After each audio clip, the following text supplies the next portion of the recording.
Hi friends, போட்டித் தேர்வு சம்பந்தமாக இன்று நடந்த முக்கிய நிகழ்வுகளை பார்க்கலாம்.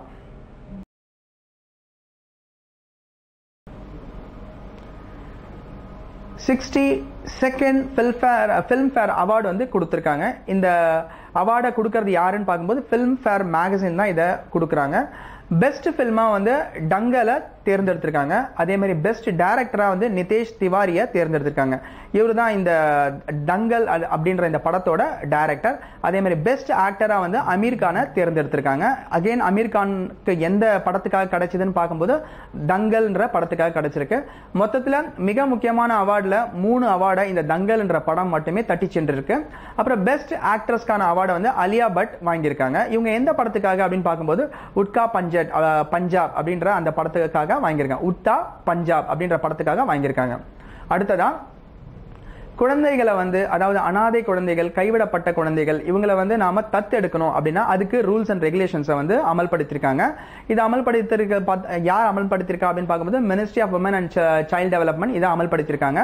ஸோ இதை சிம்பிளா வந்து அடாப்ஷன் ரெகுலேஷன்ஸ் 2017 நம்ம சொல்லலாம்.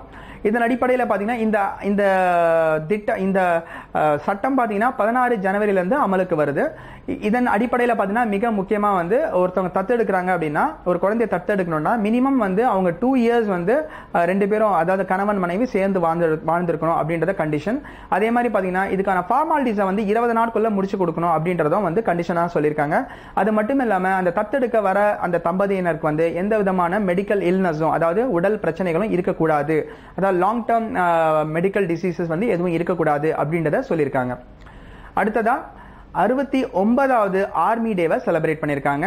இந்த 69வது ஆர்மி டே வந்து 15th ஜான்வரி, பேசிக்லி பார்த்தீங்கன்னா 15th ஜான்வரி நம்ம செலிப்ரேட் பண்ணியிருக்கோம்.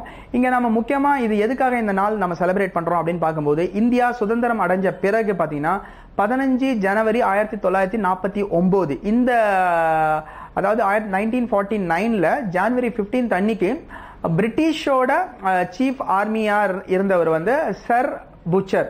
ஸோ இவர்கிட்ட இருந்து நம்ம நாட்டை சேர்ந்த KM கரியப்பா வந்து முறைப்படி அந்த பதவியை வந்து வாங்கிக்கிட்டாரு. ஸோ அதனால ஃபர்ஸ்ட் சீஃப் ஆஃப் ஆர்மி வந்து நம்ம சைடில் வந்து KM கரியப்பா. ஸோ அவர் பதவியேற்ற அந்த முதல் தினத்தை வந்து 69th ஆர்மி டேவா நாம இப்போ செலிப்ரேட் பண்ணிட்டு இருக்கோம்.